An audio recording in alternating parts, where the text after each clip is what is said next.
Tonight we wander a dry hillside under the soft bronze light of dusk. The cicadas are gossiping again, loudly, and the air smells like dust and faint spice. Somewhere nearby, an olive tree, gnarled, stubborn, older than any story you know, leans against the breeze as if listening. You trace its bark with your fingertips and find it cool, smooth, and deeply wrinkled, like the hand of someone who has seen too much but refuses to retire. The first olives probably looked like these, small, hard, and bitter enough to make your mouth pucker in protest. You wouldn't call them snackable. Yet somehow, this unassuming fruit is about to define civilizations. You probably won't survive this timeline jump, but don't worry, it's all historical. So, before you get comfortable, take a moment to like the video and subscribe, but only if you genuinely enjoy what I do here. Now, dim the lights, and let's ease into tonight's journey together. You're standing in what we now call the Eastern Mediterranean, around 6000 BCE. There are no temples, no city walls, no ceramic amphorae with elegant curves, just a scattering of stone huts, reeds, and fires. Early humans, your ancestors, roamed these rocky hills hunting, gathering, and occasionally grumbling about the taste of wild olives. They don't yet know that this bitter berry hides oil so pure it can outshine firelight itself. They only know it's chewy. At night, the stars hang low enough to pluck, and you can almost imagine someone glancing at one of these twisted shrubs and thinking, maybe it's not just food, it's something else. The trees themselves are survivors. They thrive in drought, shrug off wind, and cling to cliffs where even goats hesitate. Botanists later call them Alia europaea, but back now, they are simply wild and willful. Historians still argue whether early foragers used olives for food or for ritual, perhaps smearing the bitter mash on their skin as protection from sun or spirits. It wouldn't be the strangest ancient skincare routine. The Egyptians were already fans of crocodile dung sunscreen. Somewhere between practicality and superstition, a pattern begins, humans learning to trust what nature resists. One evening, you squat beside a small fire. The heat pops. Someone tosses a few crushed olives into the flames, hoping to soften them. Instead, the oil seeps out and catches a spark. A sudden blue flame dances. The group gasps. You, ever the opportunist, stare at it and think, that burns cleaner than wood. It's a blink of serendipity, a prehistoric light bulb moment, minus the bulb. You watch them gather more fruit, testing how long it burns, how much smoke it makes, and how the oil glistens on the stone afterward. It smells sharp, a little like pepper and grass, and the flames flicker with a faint gold hue. Fire was already magic. Now, it has a scent. Days pass. The tribe starts keeping a few branches near camp, partly for the fire, partly because those twisted trees look oddly comforting. Shade matters in this heat. So does continuity. Someone decides, without any science or spreadsheets, to return each season to the same grove. It's not yet farming, but it's loyalty. You press your hand to a trunk. The bark flakes slightly, revealing pale wood beneath. Even now, that same species survives through droughts and wars, quietly growing back from roots after being cut or burned. Olive trees don't die easily, they reinvent. A fact that would later charm poets and frustrate invaders. Some archaeologists claim traces of olive pollen appear in lake sediments near Jericho and on Crete around this time. Others say it's just a fluke of the wind. Historians still argue whether those early pollen grains mean cultivation or coincidence. Either way, the olive's fingerprints begin smudging human history before anyone writes a word. At dusk, you sit again beneath the same tree. The cicadas are still at it, endlessly rehearsing their summer opera. You crush a single fruit between your fingers. The juice stains your skin green-black, sticky as ink. A smell rises, sharp, grassy, ancient. It's the scent of patience. And you can't shake the feeling that the tree knows exactly what it's doing. Because somewhere, deep in those twisted roots, the olive has already made a deal with humanity. You feed me, I'll feed you. You wander, I'll stay. You wake to the smell of wood smoke and crushed leaves. Dawn spills over the hills like honey, catching the silver-green shimmer of olive branches. The tribe's camp looks half asleep, figures moving slowly, murmuring, the crackle of fire mixing with the soft thud of stones against fruit. You wander closer. Someone's invented a new morning ritual, smashing olives on a flat rock. It's not glamorous, but then again, neither is history before breakfast. The result isn't appetizing. The mash is bitter enough to make you regret your curiosity. Still, curiosity is a dangerous and productive thing. One of the foragers, let's call him the first olive chef, adds a pinch of ash, maybe to cut the taste. Another tries soaking the mixture in seawater.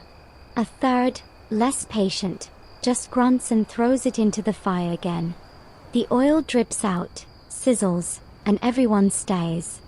There's a moment of silence, like someone has just invented both failure and flavor at once. Historians still argue whether the earliest olive use was culinary or ritual, but archaeological evidence suggests crushed olive pits were found in sites near the Jordan Valley dating to around 6000 BCE. They weren't farming yet, just experimenting, as humans do best. You pick up one of those stones. It's slick now, the oil making it shine in the morning light. It smells faintly fruity, almost floral if you squint your imagination. Someone dares to taste a drop. They cough, grimace, and mutter something universal, probably never again. Yet they will try again. That's the thing about people and bad ideas. Repetition eventually leads to innovation. Days turn into weeks, weeks into seasons. You watch the group return again and again, adjusting their technique like accidental scientists. They soak the fruit longer, heat it slower, use flatter stones. They don't know it yet, but they are inventing the first crude method of pressing. Not the elegant stone mills of later Greece, just a hand, a rock, and stubborn persistence. You can almost hear the modern wellness industry whispering from the future. Cold-pressed organic olive oil, only $50 a bottle. You'd laugh.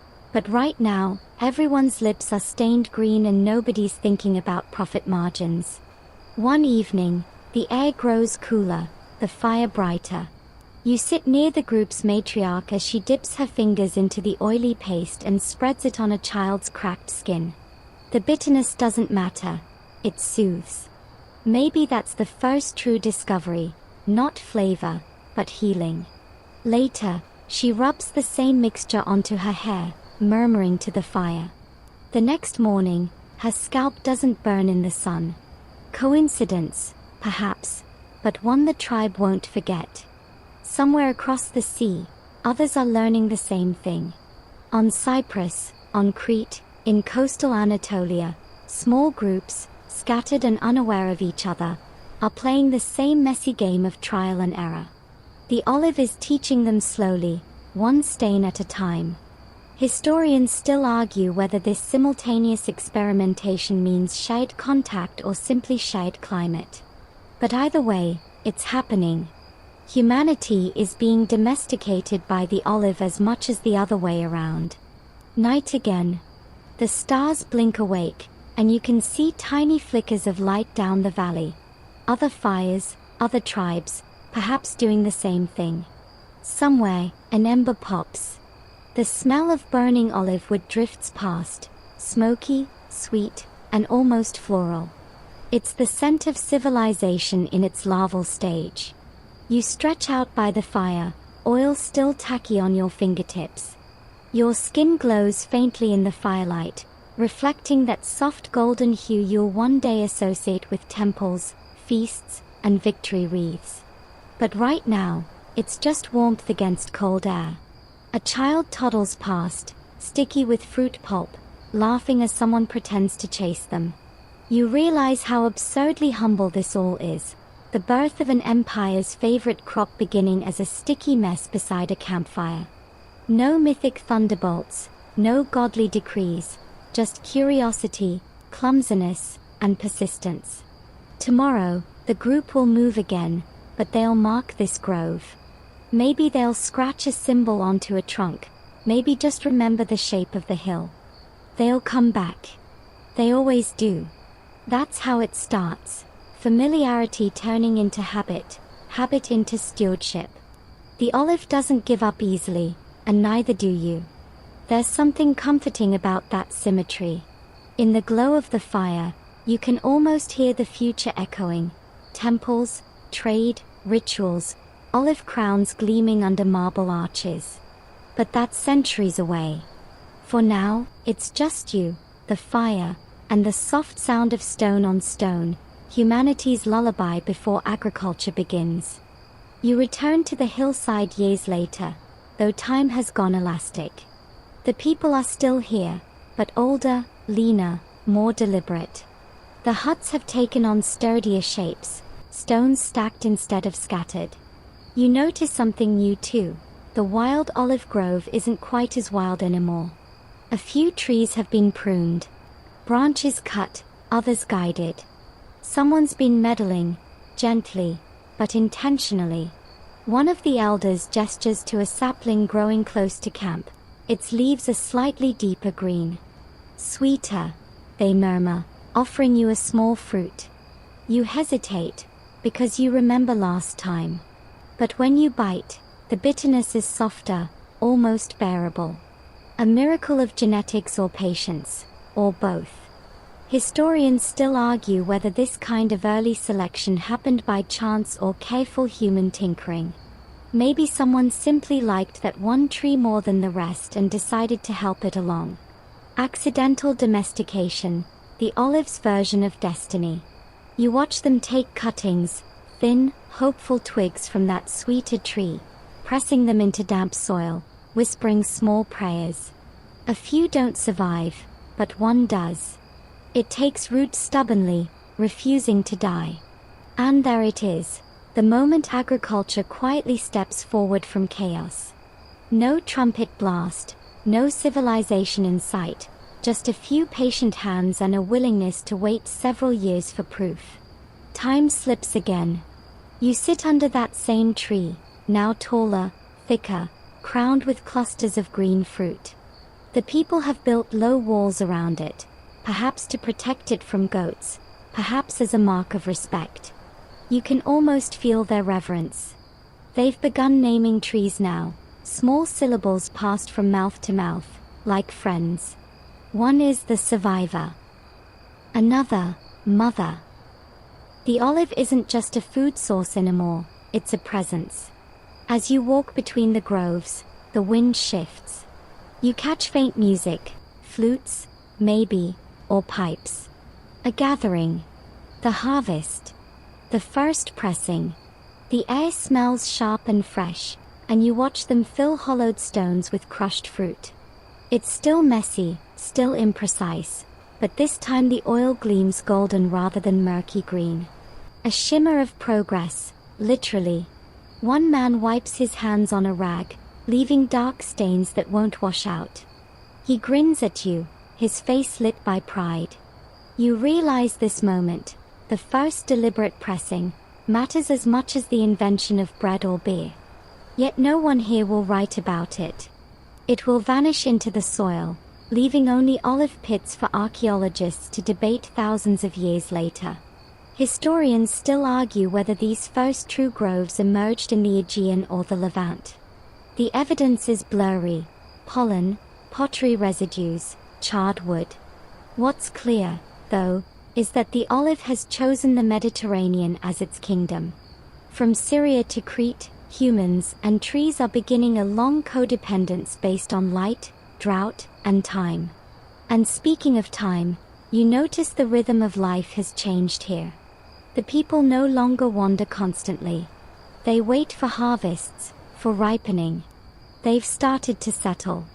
The olive, with its slow growth and stubborn patience, has tamed them gently. You can almost hear the earth sigh in relief. Finally, someone's staying put. You sit beside a small group sorting fruit into baskets, green for early press, black for late. The women hum as they work. The sound drifts through the grove like smoke. Someone teases another for tasting too many samples. Laughter follows. There's joy here, quiet, rhythmic, tied to the cycle of the tree. You glance toward the sea. It's not far, a glimmer of blue beyond the hills. A few clay jars sit nearby, sealed with woven caps. Inside, thick golden oil waits, destined for trade, or perhaps for lighting small clay lamps. You pick one up. It's heavier than expected. You can almost see the chain reaction beginning. Light for homes, balm for wounds, trade for strangers. Civilization doesn't explode into being, it ferments. A fringe theory says the olive's rise encouraged the very idea of long-term planning, the concept that tomorrow might matter. Maybe that's why the ancients saw it as sacred. You can't rush an olive tree. You can only care for it and hope your grandchildren taste the reward. Evening falls. The air cools, and the grove seems to glow faintly under the stars, leaves shimmering silver against the darkness. You run your hand along a trunk and feel its slow pulse, a memory of centuries ahead. The elder from before stands beside you, holding a lamp filled with that same oil.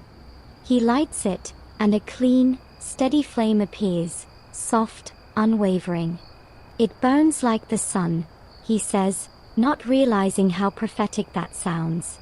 Because one day, empires will measure their wealth in amphorae of this same liquid light.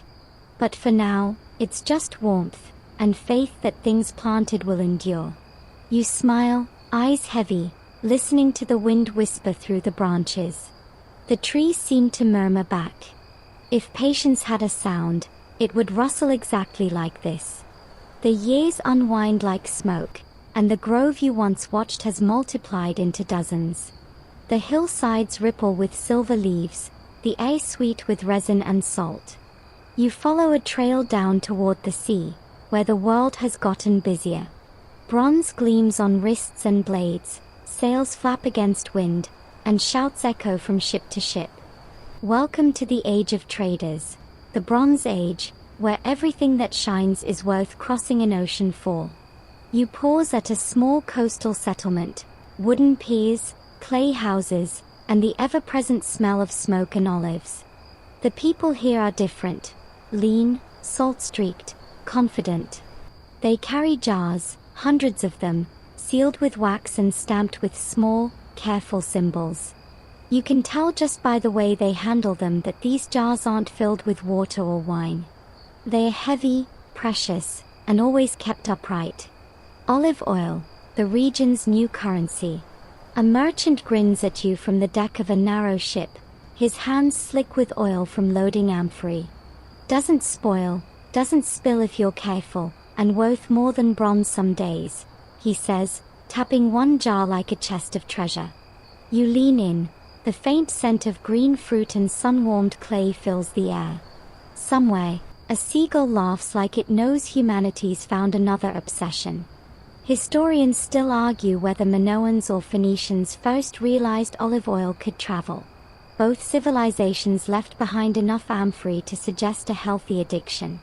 What's certain is that these ships, creaking with jars, became floating veins of gold across the Mediterranean. Oil didn't just light lamps anymore, it powered economies. You walk the dock and notice a small ledger carved onto a slab of wood. Lines of symbols, perhaps names, quantities, destinations. Early writing born not from poetry, but from the need to keep track of jars. Civilization, it seems, thrives on paperwork. Nearby, a woman sits by a fire, dipping cloth wicks into a shallow bowl of oil. She's testing them, different lengths, different fibers. When one burns longer, she nods and smiles faintly. A quiet innovator. Later, the design will spread from home lamps to temples, from fishermen's huts to palaces. You can already imagine the gleam of polished bronze mirrors catching the light of these same flames. That night, you shower meal by the sea, flatbread, dried fish, a drizzle of oil that softens everything it touches. The taste is surprisingly rich, with a hint of grass and smoke. Someone jokes that if the gods could eat, this would be their dip of choice. Everyone laughs, but you catch a flicker of reverence in their eyes. They mean it. A breeze lifts the sails of a nearby ship. The moonlight tones the amphory pale silver, and for a second, they look like captured stars. You think about the journeys ahead, Crete to Egypt, Syria to Sicily, and how each jar carries not just oil but identity. Every drop holds sunlight from one land poured into another. A fringe idea persists among archaeologists that olive oil's transport may have been the foundation of the first true multinational trade networks. Imagine it, captains bartering for oil, merchants pricing it against tin, artisans swapping it for dyes. A soft-spoken empire of taste and texture, run not by kings but by cooks and candlemakers. The olive tree, meanwhile, couldn't care less.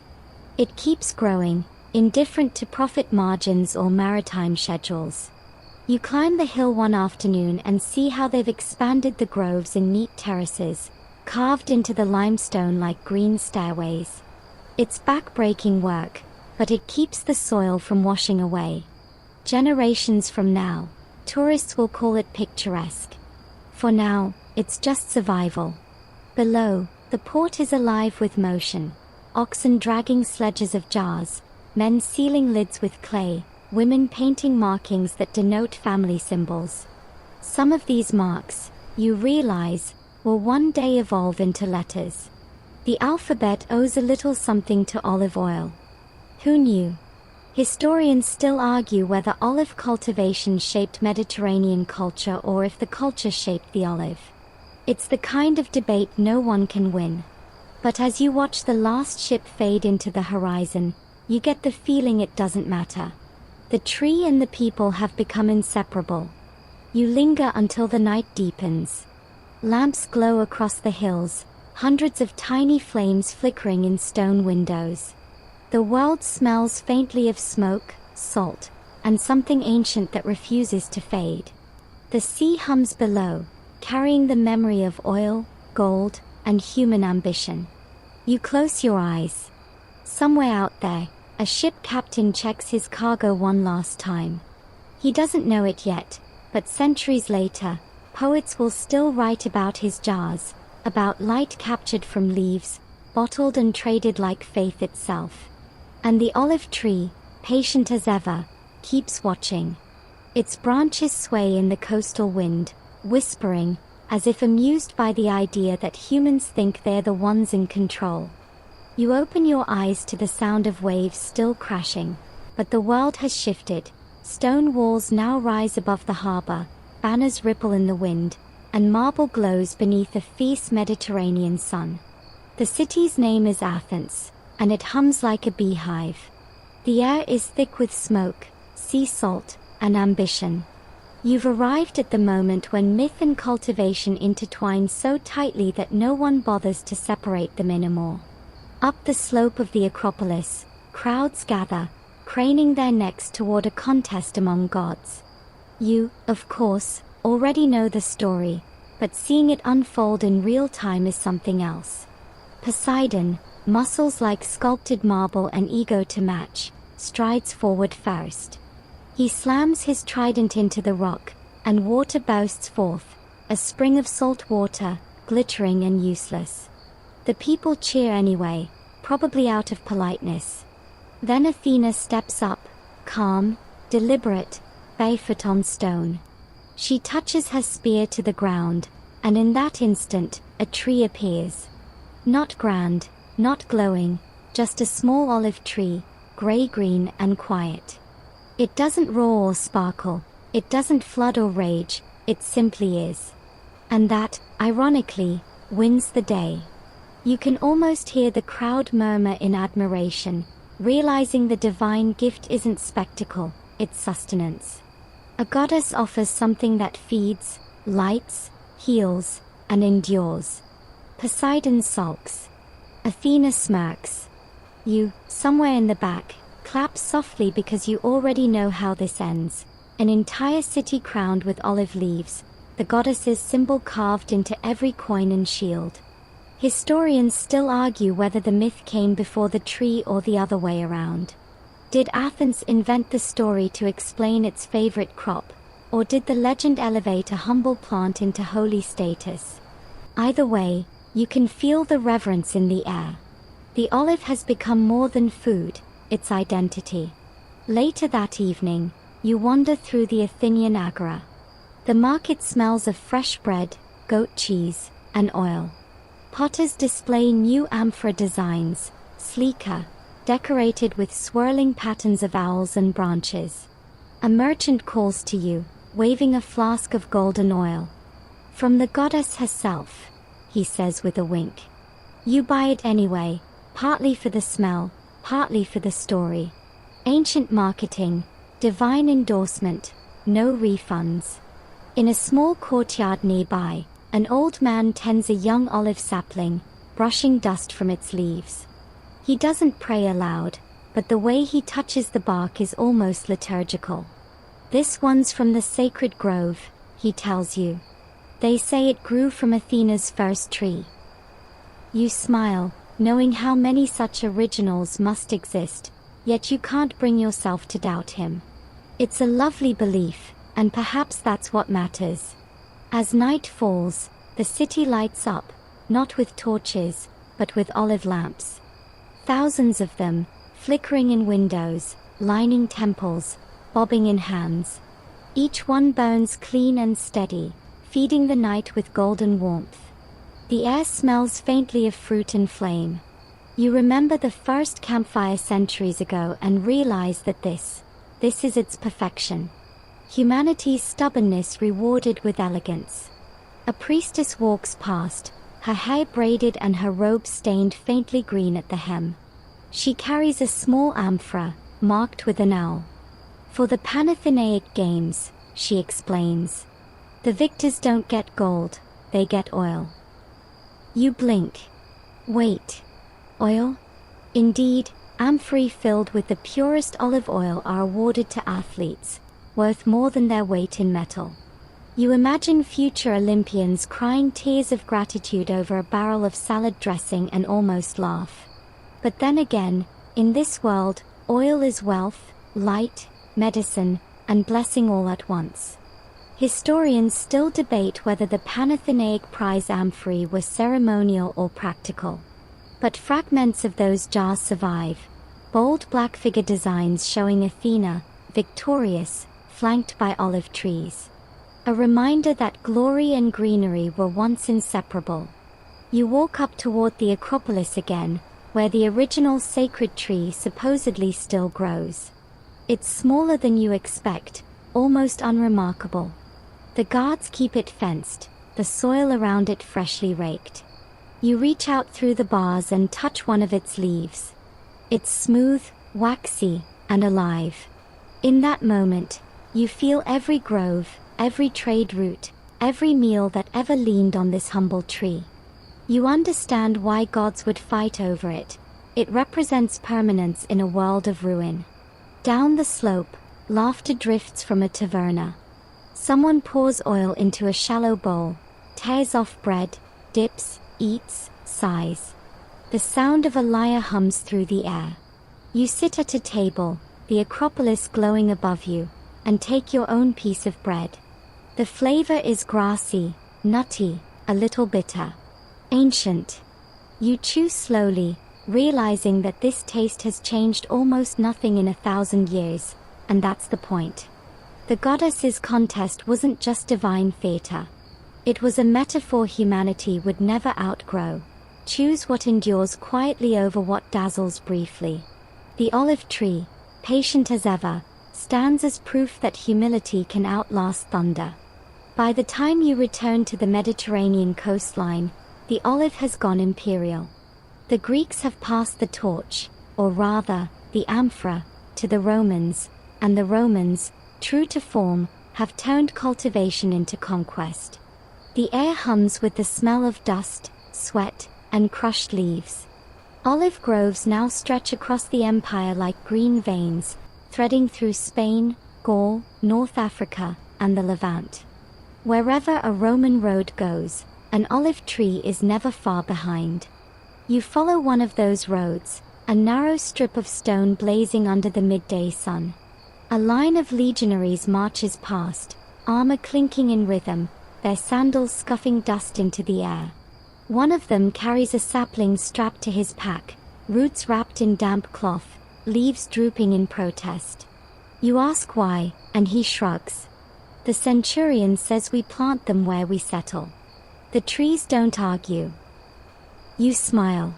Empire by agriculture, conquest through cultivation. The Roman army wasn't just a war machine, it was also a gardening club with spears. Every outpost worth its salt had a small grove, tended by veterans who'd rather prune than fight. Olive oil fed the soldiers, lit their camps, cleaned their armor, and even anointed their bodies before battle. There's something absurdly poetic about gladiators moisturizing before combat, but that's history for you. Historians still argue whether Rome's expansion was partly fueled by its obsession with olive oil. Evidence suggests that oil became so essential to daily life that the empire's logistics revolved around it. In Ostia, the port near Rome, you see Mount Testaccio, a literal hill made of broken amphorae. Millions of shards from used oil jars, piled high like the empire's recycling bin. It glints under the sun, a monument to consumption. In a nearby villa, the press is running. 2 oxen circle slowly, turning a massive stone wheel that crushes baskets of olives beneath it. The air is thick with the scent of fruit and earth.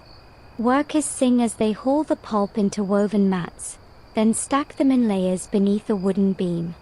A man cranks the lever, and golden oil seeps out in thin rivulets, glimmering in the sunlight. It's hypnotic, slow, rhythmic, endlessly patient. The same ancient ritual, scaled up for empire. A young overseer wipes his hands on his tunic and proudly tells you that this batch is for the emperor himself. You doubt it, but the confidence is endearing. He goes on about quality, how oil from Hispania Baetica, modern Andalusia, is the best in the world, light and peppery. You take a sip straight from the press, cough violently, and he beams. See? Strong oil for strong Rome. Later, in a bustling Roman market, amphorae of every shape and mark stand in rows. Traders haggle, scribes record quantities on wax tablets, and children dart through the crowd chasing escaped chickens. You pass a stall selling alia conditi, olives preserved in brine and herbs. The vendor offers you one, soaked in vinegar and coriander. You bite down. It's sharp, salty, unforgettable. Somewhere in the background, a lyre strums, a donkey brays, and someone argues about taxes. Civilization, distilled. Historians still argue whether the olive truly united the Mediterranean economy or merely reflected it. Either way, you can feel its quiet authority. It's in the coins, in the literature, in the law. Romans measured land by how many olive trees could grow on it. Property wasn't wealth until it was green and leafy. At dusk, you walk past a Roman bathhouse. The smell hits you first: steam, herbs, and olive oil. Inside, men and women glide between pools, their skin gleaming. They rub oil onto their bodies, then scrape it off with strigils, removing sweat and dirt. A ritual of cleanliness and vanity rolled into one. You try it, awkwardly, and end up dropping your strigil into the water. A nearby matron chuckles. "Don't worry," she says, "even the gods slip." The oil doesn't just anoint bodies, it anoints empires. Priests use it in ceremonies, doctors mix it with herbs for medicine, chefs drizzle it over roasted fish. Everywhere you look, olive oil gleams like sunlight in a bottle. You begin to understand why poets called it liquid gold. And yet, Amid all this abundance, there's something strangely fragile about it. A drought here, a frost there, and supply falters. You overhear two merchants arguing about yield predictions for next season. One mutters, "If the trees fail, Rome will dim." It's not just hyperbole. The empire's light literally depends on it. You climb a hill overlooking the countryside. The setting sun tones the groves below into a silver sea. Thousands upon thousands of trees, their leaves shimmering as if applauding the dying light. Somewhere, a farmer hums an old Greek tune. A child chases a goat between rows of trunks. For all the empire's grandeur, the true strength of Rome lies right here, in these silent, stubborn trees. You rest against one, its bark cool beneath your palm. It's seen wars, taxes, weddings, plagues, and still it grows. You can almost hear it sigh, ancient and unimpressed by marble or might. Empires come and go. Olive roots, meanwhile, dig deeper. Morning again, but now you're deep in the countryside, far from marble cities and marching legions. The land rolls in soft golds and greens, speckled with silvery leaves that shimmer like coins under the rising sun. You walk through rows of trees that all look vaguely the same yet never exactly so, some twisted, some upright, all stubbornly alive. The harvest season has begun. The villagers are already at work. Wooden ladders creak, baskets thump onto earth, and the smell of ripe fruit fills the air. You join them, your hands quickly slick and green from plucking olives that vary in hue from pale jade to deep plum. Someone laughs at your clumsy technique, and you grin sheepishly. There's a rhythm here, a calm cooperation born from centuries of repetition. One of the farmers gestures toward the sky. "Not yet," he says, shaking his head. You squint upward. "The moon," he explains. "It's not right for picking." You look confused, so he shrugs. "The oil is best when the moon turns small again." Ah. Science, or superstition, depending on your patience. Historians still argue whether such lunar timing affected harvest yield, but for these farmers, it's gospel. You watch how they taste test ripeness, not with instruments, but with experience. They crush a berry between fingers, sniff the juice, even listen to the sound it makes. "Too green," someone mutters. Still biting back. You bite one, and your tongue rebels. It's astringent, fierce, almost spicy. The farmer smirks. "See? The tree defends itself." He's right, in a way. Olives only become edible after long curing, soaking, fermenting, waiting. Every part of the process rewards patience. You can't rush it, and that, you realize, is why this crop feels almost moral. It trains you in stillness. Later that afternoon, you rest in the shade while others spread nets under the branches, beating them gently with sticks. The olives fall like soft rain, a steady patter that sounds like applause. You close your eyes for a moment. The smell of dust, leaves, and fruit merges into something warm and timeless. When you wake, the sun is dipping low, and baskets overflow. It's time for the press again, but tonight, something new happens. The villagers carry a small amphora into the grove. Inside it, last season's oil. They drizzle a few drops at the foot of each tree, murmuring thanks. Not quite a prayer, not quite a superstition, but something in between. You give, an old woman whispers, so we give back. Historians still argue whether these early rituals were religious or simply grateful habit. Some call it proto-paganism, others, agricultural psychology. You call it wisdom. It's nice to thank what feeds you.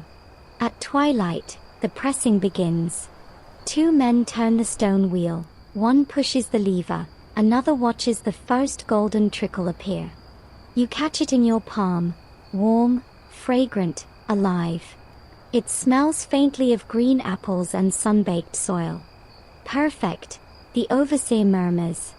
He dips a crust of bread, hands it to you, and you taste.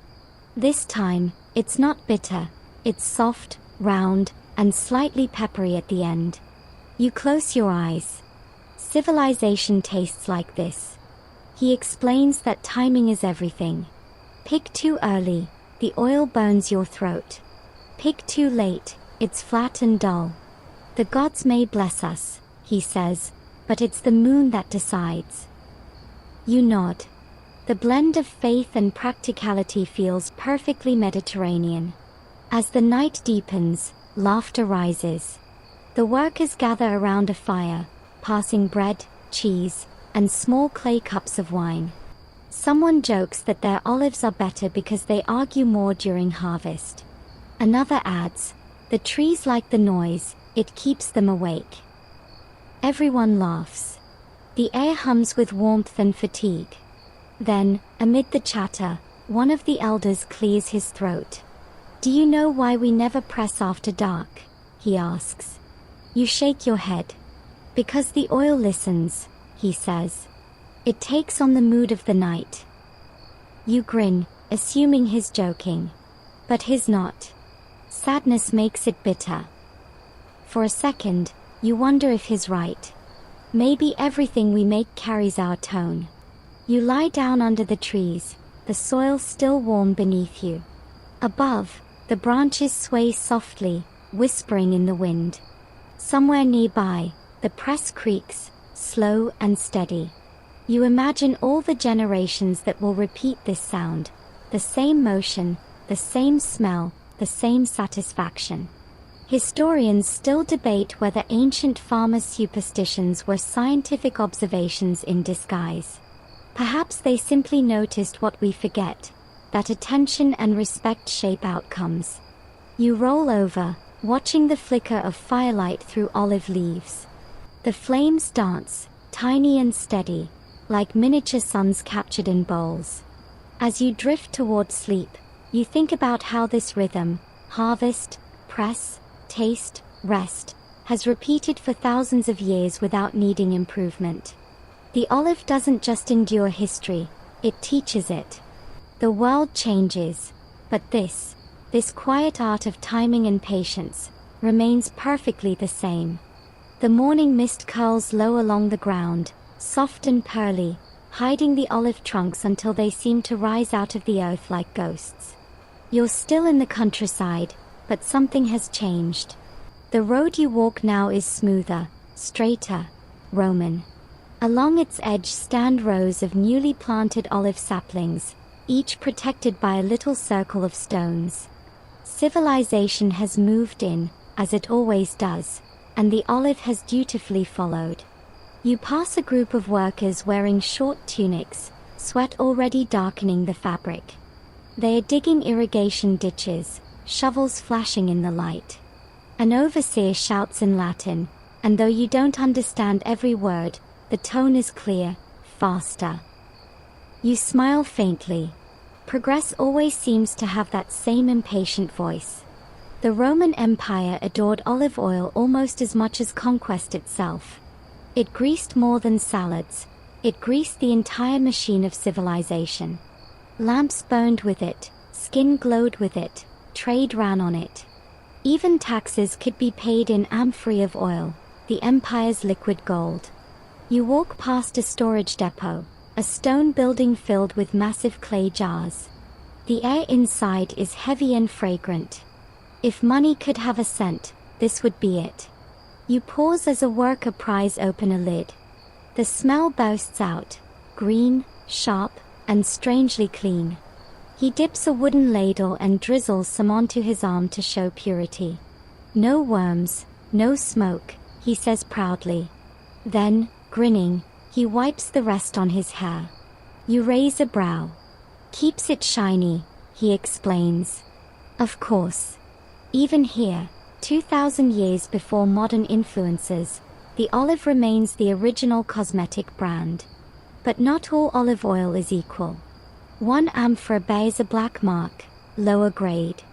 The overseer waves you over. That one, he says, for lamps and baths. This, he gestures to the finer oil, for the senators' tables. You realize the olive's destiny has forked, luxury for some, utility for others. Historians still argue whether Rome's olive boom improved daily life or simply deepened inequality. In truth, both things can be, and often are, true. You follow the oil's journey along the trade routes. Ships creak in harbors from Hispania to Judea, their decks lined with amphorae packed like eggs. The sea smells of salt, resin, and spilled oil. As you watch one vessel depart, its captain crosses himself, or maybe just makes a gesture of luck, before shouting orders. You wonder how many ships sank heavy with liquid fortune. By midday, you find yourself in an olive press outside Ostia, Rome's bustling port. The machinery is impressive: massive screw presses, clever wooden levers, and stone channels for runoff. You remember that humble campfire and the woman mashing olives by hand. Now it's industrial, efficient, echoing with shouts and clanking. History has traded intimacy for volume. A worker shows you how they judge quality. He pours a stream of oil into a shallow bronze bowl and watches how the light dances on the surface. Golden is good, he says. Too green, too young.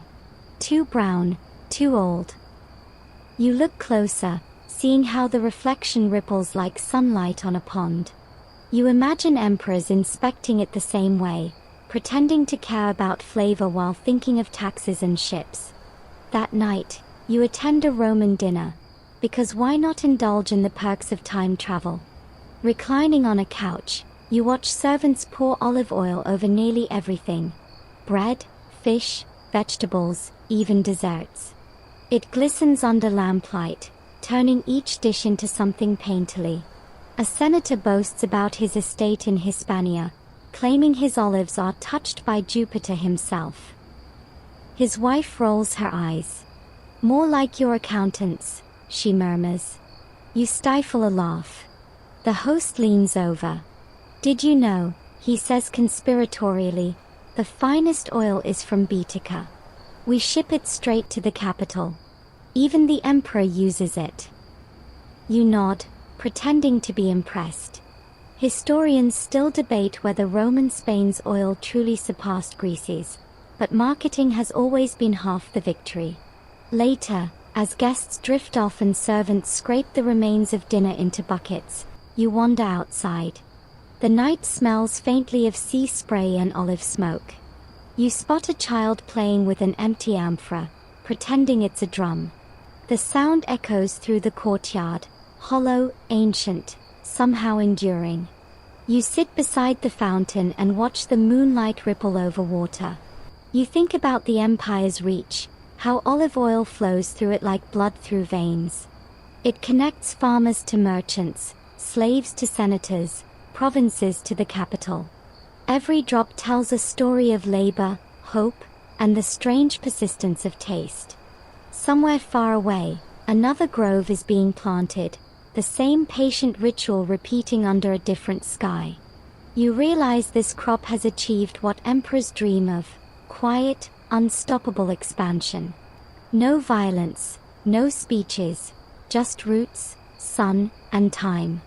Before you drift off to sleep beside the fountain, a final thought crosses your mind. Rome will fall one day. Roads will crumble, statues will weather, languages will shift, but olive trees will still stand. Their roots go deeper than empires. Their patience outlasts ambition. And that, you decide, is the olive's quiet revenge on history itself. The centuries turn quietly, like pages in a forgotten book. The empire that once worshipped order and marble begins to splinter. Roads crack, trade slows, and cities dim. You walk those same olive roads again, now half swallowed by weeds and silence. Amphora shards glint among the stones, fragments of a world that once believed itself eternal. But look closer. The trees are still here. While legions vanished and taxes dissolved, the olive endured, calmly ignorant of politics. Some groves have grown wild again, Others are still tended by villagers whose ancestors once worked for Rome. The empire is gone, but the habit remains. Someone always prunes, harvests, presses. Civilization, it seems, was never the marble, it was the maintenance. You reach a small settlement in what was once southern Italy. The villagers still use Roman presses, patched and repaired with whatever wood they can find. The stones are worn smooth from centuries of grinding. A young woman laughs as she shows you a trick. She can tell a tree's age by the feel of its bark. You run your hand over one trunk, gnarled, thick, furrowed like a map. Older than your empire, she says with a wink. You believe her. Historians still argue whether this period, what we now call the Dark Ages, was truly dark. For olive growers, it was twilight. Dim, yes, but not without warmth. Monasteries kept the craft alive. Monks in brown robes pressed oil not only for food, but for light. You visit one such abbey, its walls smelling faintly of beeswax and rosemary. The press is tucked behind the chapel. A monk turns the lever slowly, humming under his breath. Deus illuminatio mea, he whispers, God is my light. You notice the irony. Without olive oil, even prayer would sit in darkness. He shows you the logbook, carefully written Latin, recording yields and moon phases. You spot a marginal note, less fruit this year. Storm took the blossoms. History at its most human, a sigh in ink. He offers you bread dipped in the abbey's oil. It tastes earthy, almost smoky. Not elegant, but deeply honest. You feel warmed from the inside out. Outside, peasants bring offerings, baskets of olives, candles, small clay jugs. The monks bless them, sometimes trade them for flour or cheese. The olive oil has become more than a product, it's a bridge between sacred and everyday life. Babies are anointed with it, bodies buried with it, wounds sealed beneath it. You realize the olive has quietly taken on spiritual weight, perhaps the closest thing the old gods ever got to reincarnation.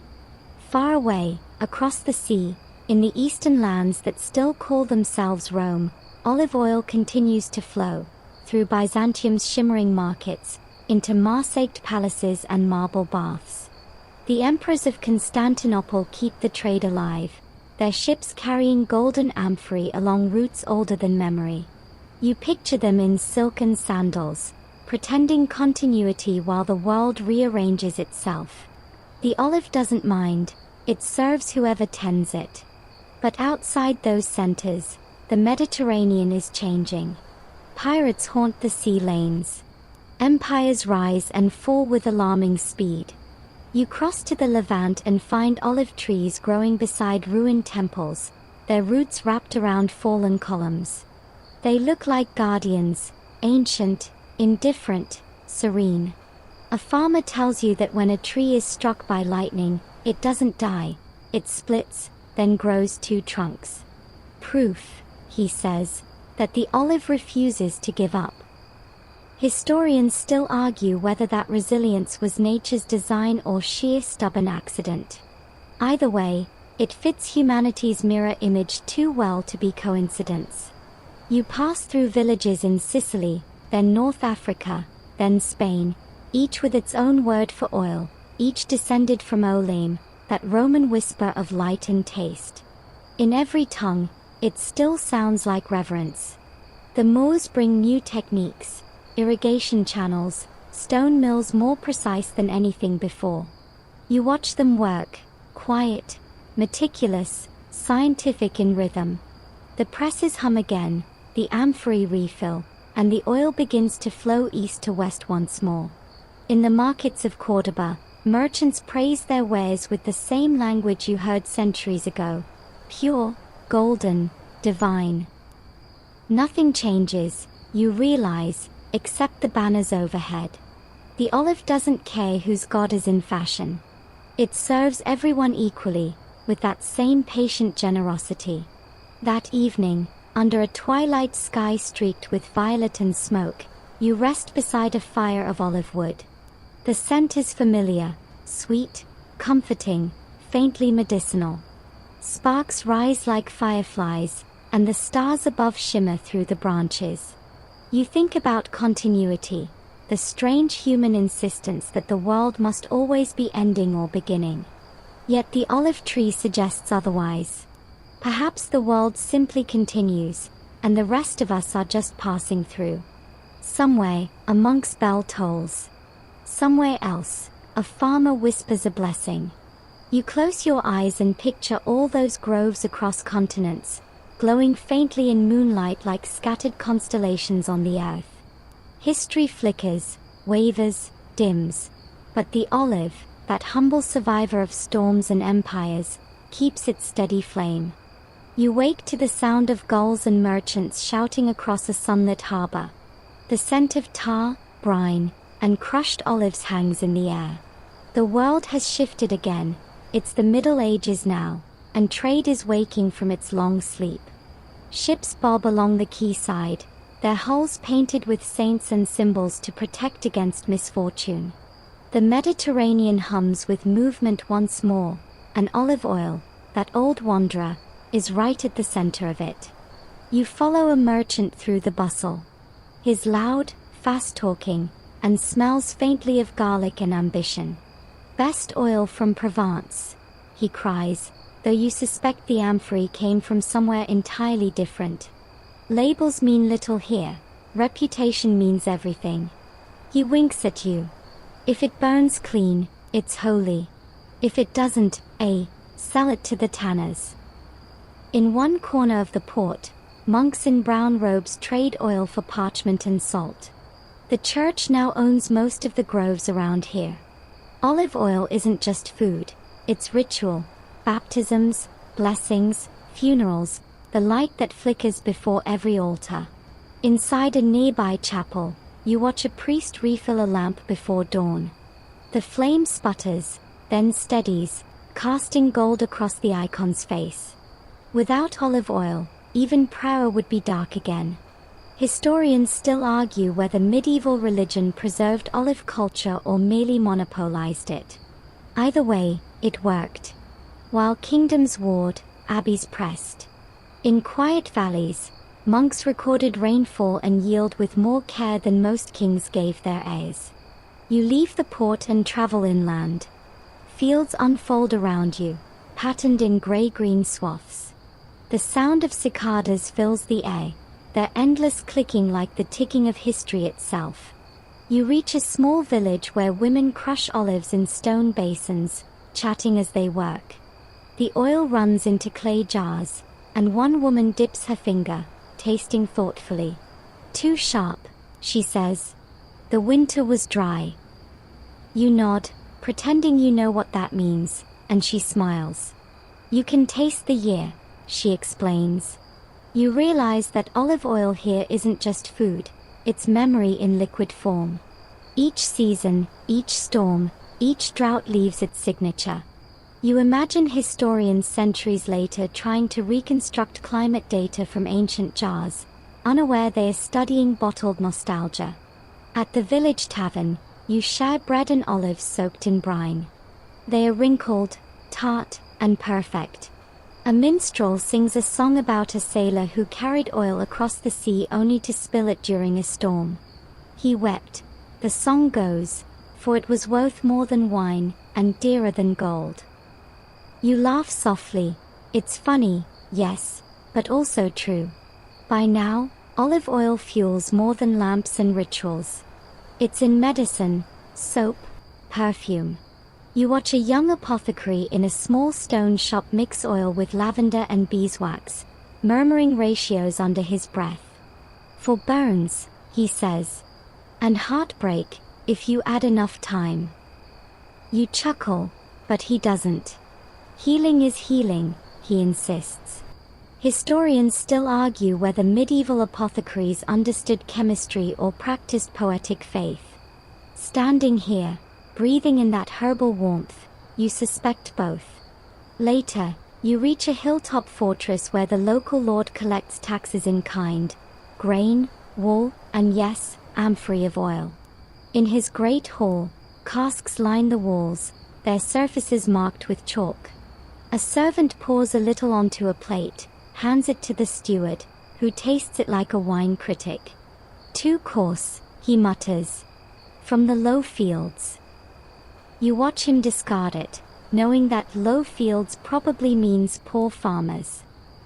Even here, the hierarchy extends to flavor. Night falls. In the courtyard, torches flicker, olive oil flames, again. Their light bends across the courtyard's stone faces, flickering over armor and laughter.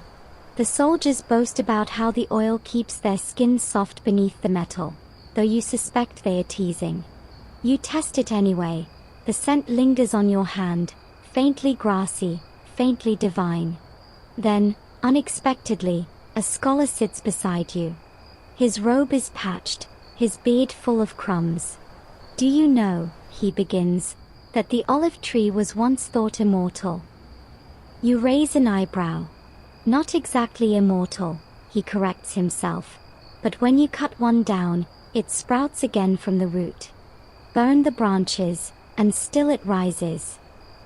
He leans closer. "It's like faith, isn't it?" You nod. Faith in persistence, not in perfection.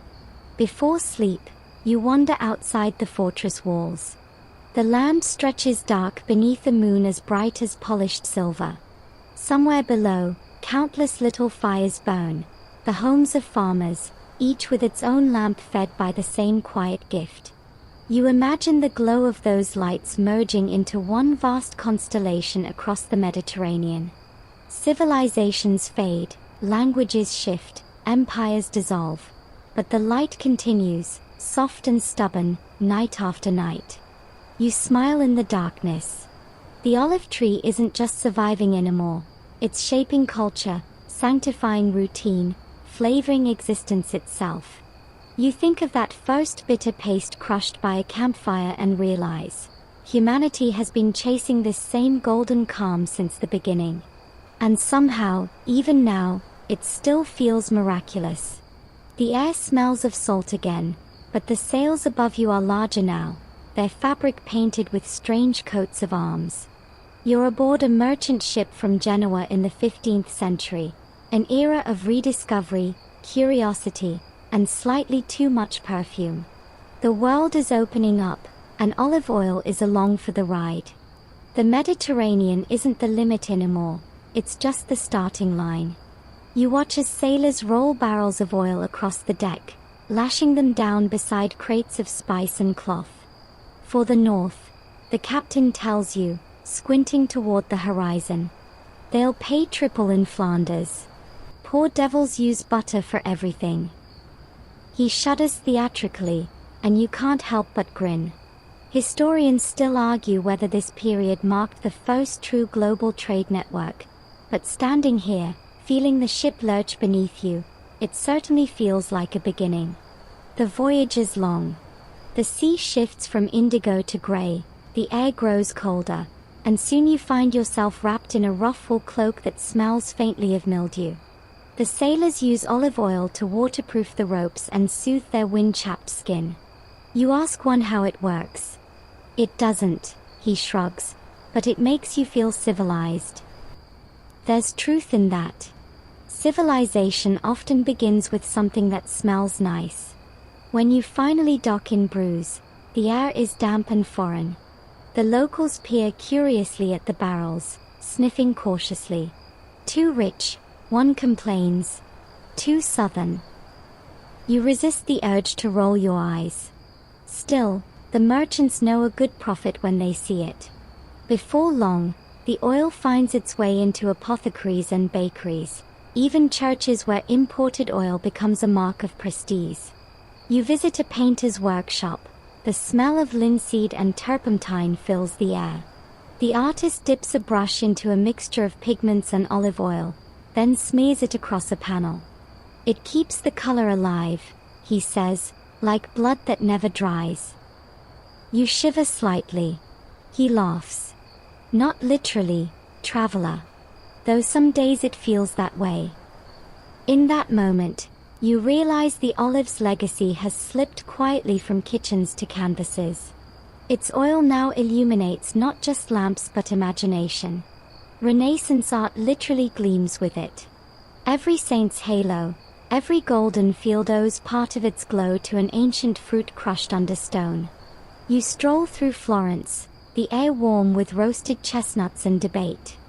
Philosophers argue in piazzas about nature, faith, and beauty, each convinced they've rediscovered truth. You eavesdrop as two scholars dispute whether olive oil is divine essence or merely a chemical curiosity. You could tell them it's both, but they just quote Aristotle at you, so you keep walking. At a small trattoria, you sit by a window overlooking the Arno. The waiter brings bread, olives, and a small dish of golden oil. You dip a piece, bite, and sigh. It's bright, grassy, slightly peppery at the end. The same taste that has followed you through millennia, unchanged and unpretentious. The waiter grins. "Our family's grove," he says proudly. "Since my great-great-great, who knows how many greats." Historians still argue whether the Renaissance truly valued the simple life, but moments like this suggest it did, at least when the bread was warm and the oil fresh. Later, you wander into a library where monks have become scholars.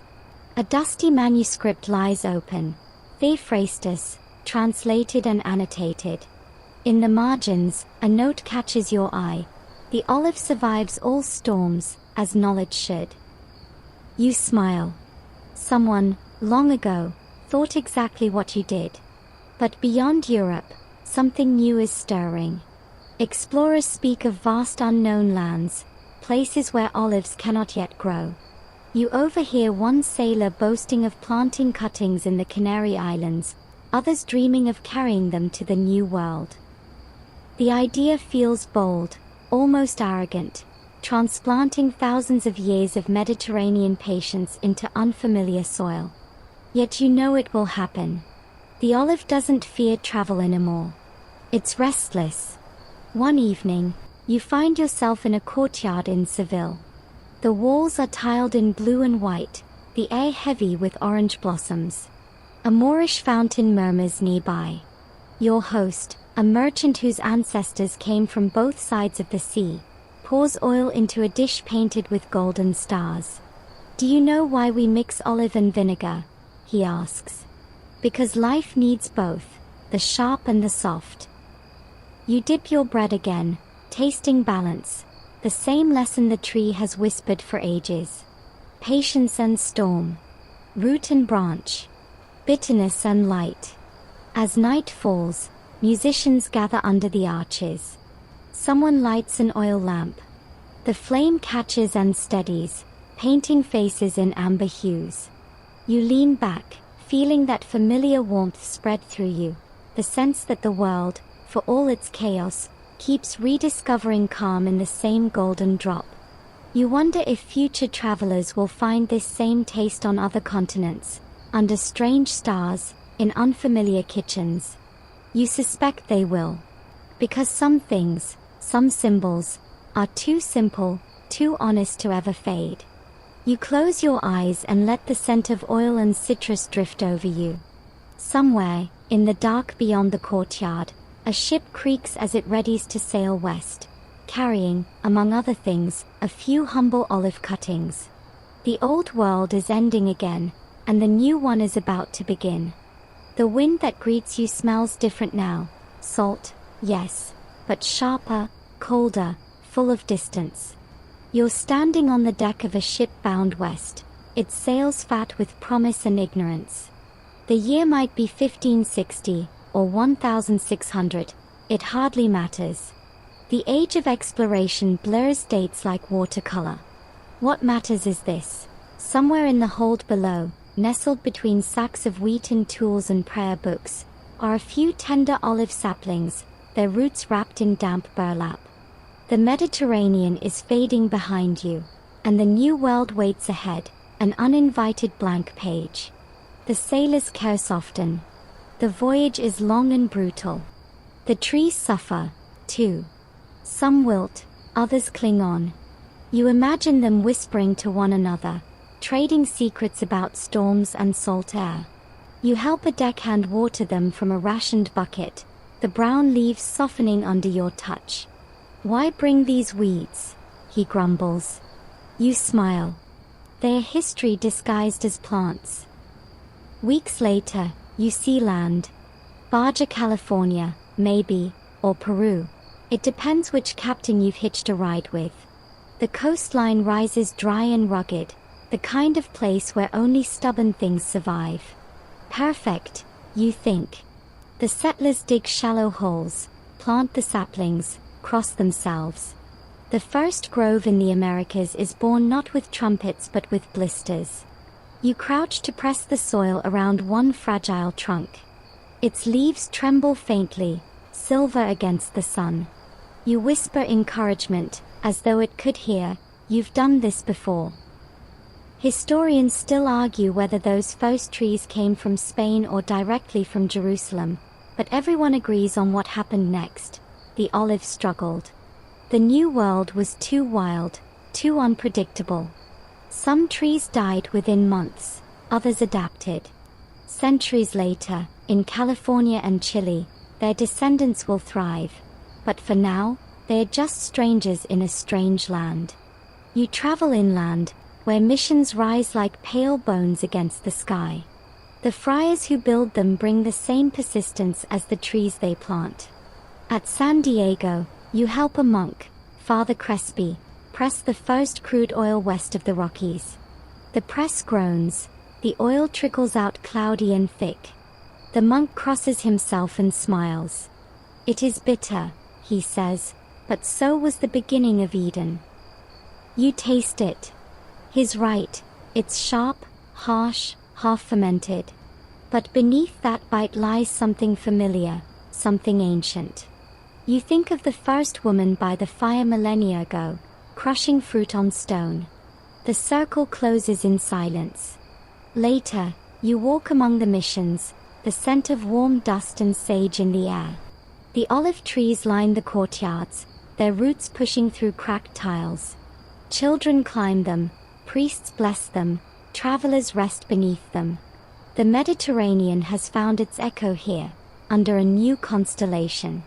Historians still argue whether the missions spread faith or erased it, but the olive doesn't care who prays nearby, it simply grows. It takes root in the language of patience, not conquest. One evening, you watch a friar teaching a young native boy how to prune a branch. "Cut here," the friar says gently, "so the light can reach." The boy hesitates, then makes the cut. Sunlight spills through the opening, bright and unfiltered. The friar nods. "See? The tree forgives the wound." You swallow hard. The metaphor doesn't need explaining. Time skips forward. Centuries pass in seconds. The missions crumble, the empire recedes, but the olive remains. Its trunks thicken, hollow yet strong, like ancient memory. You stand among them, feeling the weight of history pressing down, not oppressive, but grounding. Every breeze carries a faint reminder of all the voices that once spoke beneath these leaves. Further south, in Peru and Chile, groves spread along dry valleys. The oil finds new uses: lamp fuel, cooking, even medicine for mule wounds. One trader swears it can heal snake bites, another claims it cures homesickness. Both are half right. And then, inevitably, commerce follows. The same pattern repeats. The humble fruit becomes luxury again. Bottles stamped extra fine Spanish oil sell for a fortune, even when the contents come from Peruvian trees. You chuckle softly. Marketing, it seems, survived the voyage too. As the sun dips below the Pacific, you sit beneath a tree older than the republic it shadows. Its roots twist through mission stone, its leaves whisper with the same dry shimmer as those you saw in Greece, in Rome, in forgotten valleys long gone to dust. You press a hand against its bark. It's rough, warm, alive. A child runs past, chasing a chicken, laughter echoing in the dusk. Somewhere nearby, a pot of stew simmers, the scent of oil and garlic curling through the air. You smile. The olive, like history itself, never really leaves. It just changes continents and keeps telling the same story in a new accent. You close your eyes and listen to the breeze through the branches. It sounds like the sea you crossed, the fire you sat beside, the wheel you turned. It sounds like continuity itself. You wake to a rhythmic clatter, the sound of gears and metal teeth chewing through tradition. The air smells faintly of oil, not olive, but machine. It's the 19th century now, and humanity has discovered the joy of replacing patience with pressure. The world hums with steam and ambition, and even the olive tree isn't safe from progress. You walk into an early factory near Marseille, the floor slick with oil and sweat. Massive iron presses crush olives faster than any stone will ever could. Workers shout over the din.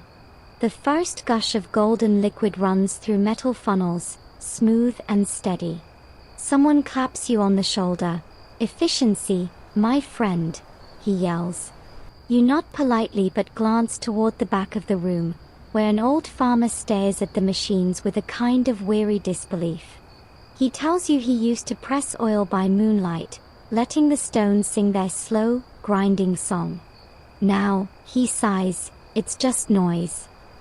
He's not wrong. Historians still argue whether industrialization improved olive oil or simply made it lose its soul. What's certain is that speed came at a price. Flavor flattened, rituals vanished, and the world's relationship with patience took another hit. Still, the machines did one thing right: they made oil accessible. No longer reserved for temples and noble tables, it began showing up in ordinary kitchens. Housewives in London, merchants in Boston, even miners in Pennsylvania could afford a taste of the Mediterranean dream. The olive had gone global, dressed up in glass bottles and catchy slogans. That's when marketing took over. You stand in a Paris storefront, staring at a poster that reads "Purest virgin oil, health in every drop." A mustachioed salesman explains that virgin means the oil is chaste, untouched by man's sin. You raise an eyebrow. So, pressed by angels, then? He laughs nervously. Something like that. Historians still argue about when extra virgin became a formal classification. Some say it was mid-20th century Italy. Others insist it began as a joke among traders. Either way, the phrase stuck, and people started caring more about labels than taste.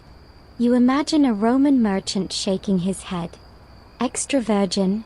What's next? Divine oil. Meanwhile, chemists begin to study the stuff. They test acidity, oxidation, phenolic compounds, words that sound more like alchemy than cooking. For every genuine expert, there's a charlatan. In one London exhibition, you overhear a vendor quietly refilling imported bottles with cottonseed oil. "Nobody can tell the difference," he whispers. You grin and murmur, until they taste it. And yet, something remarkable happens. Even amid fraud and factory smoke, olive oil's reputation as a healer grows stronger. Doctors prescribe it for digestion, for skin, for melancholy. A poet calls it liquid sunlight, and the phrase sticks. Artists in Montmartre rub it on brushes. Women in Seville dab it on lips. Somewhere in all this frenzy, the humble fruit becomes eternal again. You travel to Tuscany, where small presses survive like stubborn elders refusing to retire. The family who runs one invites you in. They still harvest by hand, still grind slowly. The patriarch, his hands stained green, pours you a taste from the new press. The flavor explodes, grassy, sharp, alive. You cough, eyes watering. He laughs. If it doesn't bite, it's not real. The modern age may have its machines, but these families know something industry can't replicate: patience flavored with devotion. They don't need marketing. Their label is the land itself. Outside, electric lights glow over rolling hills, turning the groves into a soft constellation. You stand there, half mesmerized. The trees seem unchanged, but they've learned to live with noise, tractors, factories, tourists. The olive doesn't rebel, it endures, just as it always has. A century turns quietly. The world shrinks through trains, then planes, then screens. Olive oil becomes a pantry staple from Tokyo to Toronto. Recipes spread faster than roots ever could. Food shows, cookbooks, influencers, everyone's chasing the Mediterranean lifestyle. You can't help but chuckle. For something that began as a bitter, half-wild fruit, the olive has done quite well for itself. But here's the twist: the more people buy, the less they know. Adulterated oils flood supermarkets. Labels lie with practiced smiles. Cold-pressed doesn't always mean what it used to. Historians still argue whether modern consumers have any idea what they are tasting, or if they are just chasing an image of health and sunshine bottled for convenience. You wander through a grocery aisle lined with brands shouting purity, tradition, heritage. Each promises the same story, told in slightly different fonts. Yet somewhere deep in the world's collective taste memory, the truth still flickers. The bite of a real olive, the patience of an old press, the warmth of moonlight on a stone wheel. You buy a small bottle anyway. Later that night, you pour a drop onto bread, tilt your head, and smile. Beneath the marketing, the chemistry, the machinery, the olive still whispers its ancient song. You can almost hear it saying, "Don't worry. I've survived worse." The hum of the modern world fades as you close your eyes. The machines quiet down, the factories dim, and the ghost of the old mill hums softly in the distance, a lullaby made of oil and iron. You wake beneath a sky that feels warmer than it used to. The sun, once a gentle blessing for olives, now presses down like a relentless overseer. The cicadas are louder, the ground dustier, the harvest shorter. You brush a hand along a branch and feel it crackle, dry, brittle, almost brittle enough to whisper back, "This wasn't supposed to happen." The olive tree has always been the stoic of the plant kingdom, patient, slow, immune to panic, but even stoics have limits. Across the Mediterranean, farmers stare at thermometers like gamblers watching dice. You join one near Seville, his face lined deeper than the furrows in his field. "She's tired," he says, patting a gnarled trunk as though consoling an old friend. Too hot, too fast. Historians still argue whether climate change will mark the end of traditional olive farming or spark its next rebirth. But you can see both sides of that debate in the same moment. Dying trees beside experimental saplings bred for heat tolerance. The farmers have become scientists by necessity. They prune differently, irrigate sparingly, whisper prayers to both God and meteorology. In Greece, you meet a researcher who calls herself the tree's therapist. She shows you seedlings engineered to handle drought. "It's not cheating," she says softly. "It's adaptation." You nod, though a part of you wonders if the olive's ancient stubbornness might reject this human help. After all, it survived empires collapsing. Does it really need gene editing now? Still, necessity wins. Across Spain, Italy, Tunisia, and Morocco, new irrigation systems shimmer like silver veins across parched hillsides. You hear the hum of solar pumps pulling water from deeper and deeper aquifers. You watch robotic harvesters glide under moonlight, arms clipping fruit with mechanical precision. The air smells of metal and time. The future is efficient, but a little lonely. And yet, not all is lost in steel and algorithms. Some farmers rebel in quieter ways. They return to ancient terracing methods, rebuild dry stone walls to trap morning dew, and plant wildflowers between rows to lure bees back. You join one family at dawn, their baskets woven from reeds, their laughter soft and human. They still press oil the old way, underfoot and by hand. We can't control the sky, the matriarch says, but we can remember how to be slow. You taste their oil, a revelation. Peppery, green, alive. It burns slightly at the back of your throat, like defiance. You cough and grin. Still got it, she says proudly. The world beyond this grove keeps racing. Demand rises as diets go Mediterranean chic.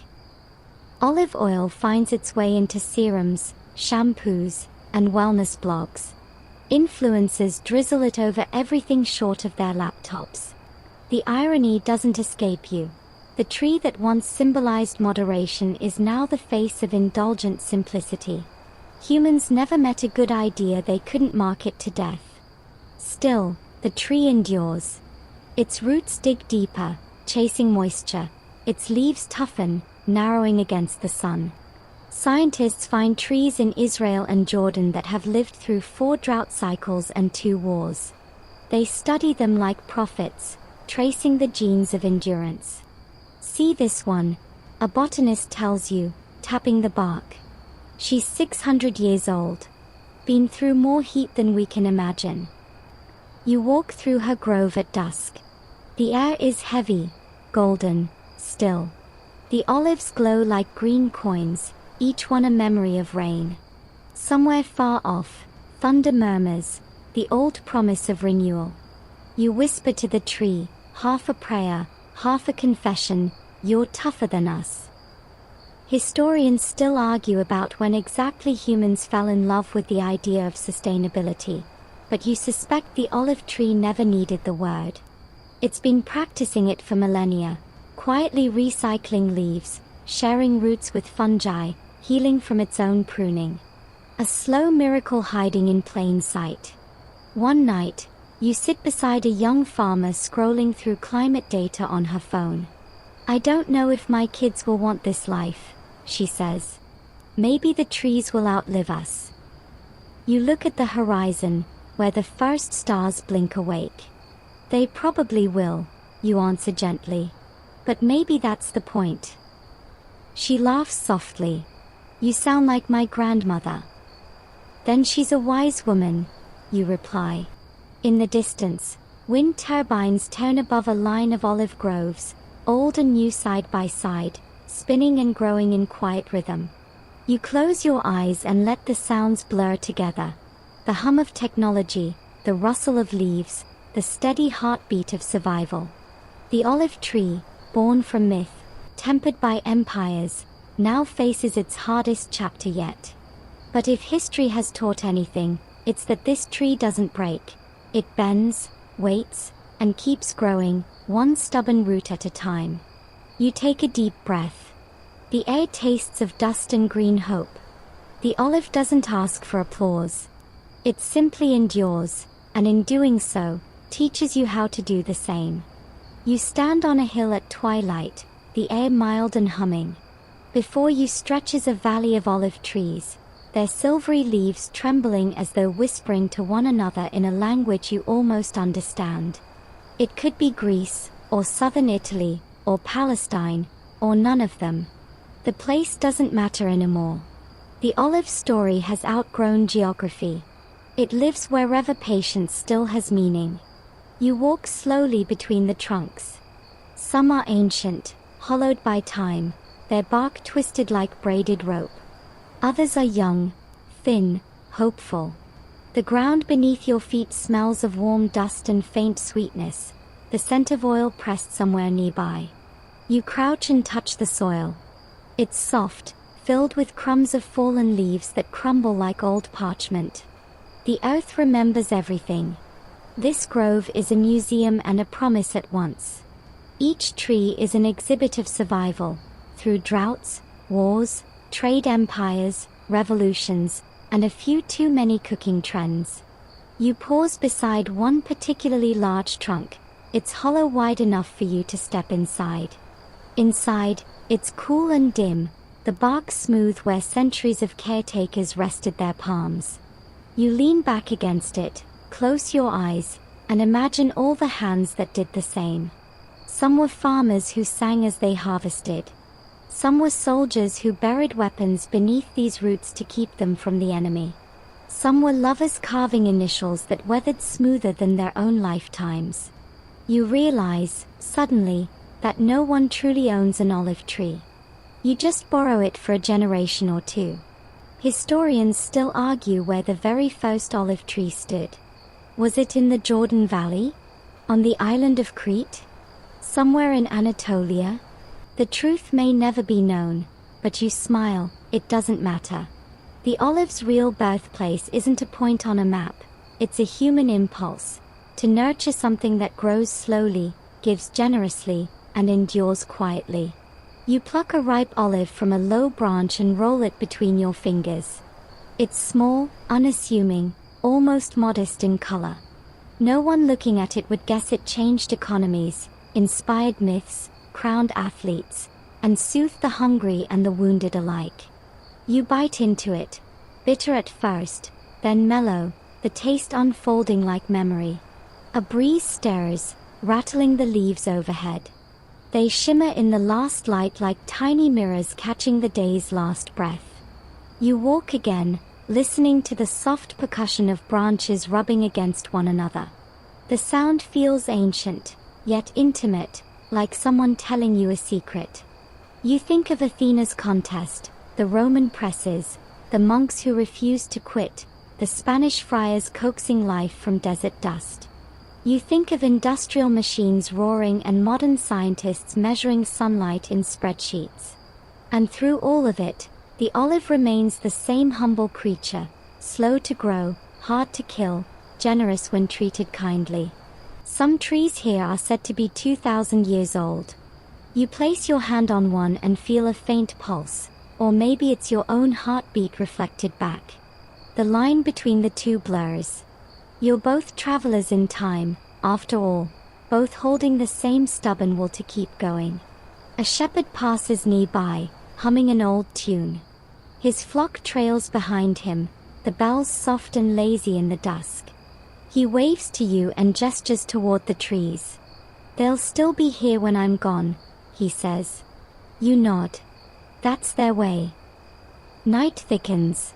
The stars blink awake above the silver canopy. You lie down on the ground between two trunks. The earth is cool, the air filled with a faint aroma of crushed fruit and wood smoke. Somewhere, an owl calls, low and patient. You realize, drowsily, that the olive tree's real magic isn't in its oil or mythology, it's in the comfort of continuity. It has seen everything and panicked at nothing. Empires fell, languages vanished, climates shifted, and still it kept making leaves, fruit, and shade. It's not immortality, it's endurance refined into grace. Your eyes grow heavy. You imagine roots stretching beneath you, winding through centuries of soil, touching the ghosts of ancient groves, old amphorae, lost seeds. You're part of that network now, just another passing listener beneath the eternal orchard. Word count, 1099. The night deepens until sound itself softens. The air cools, thick with that unmistakable smell, earth, oil, and quiet. You breathe it in, slow and steady, and feel something loosen inside you, as if the long day of history is finally exhaling too. The stars above the grove shimmer like drops of oil spilled across black silk. The wind slides gently through the leaves, and you can almost hear it saying, "Rest now." The trees stand still, tall silhouettes against the fading horizon, unhurried and unconcerned. You realize they've been doing this for thousands of nights, standing watch while the world changes and forgets. There's no hurry here. The olive tree doesn't chase dawn, it waits for it. Every breeze carries a soft message, you've done enough for today. The wars, the machines, the noise, all fade beneath this calm. You let the rhythm of the grove lull you, each creak and rustle syncing with your own breath. If patience had a sound, it would be this. If peace had a color, it would be the silver-green shimmer above you. Somewhere in the darkness, an olive drops softly to the ground. A tiny, perfect sound, the future beginning again. You smile, knowing the story never truly ends. It just keeps growing in quiet circles, the way roots do, finding new soil, new listeners. The olive tree will wait here, through another sunrise, another storm, another set of hands to tend it. And you, well, you can sleep now. The trees will keep watch. Sweet dreams.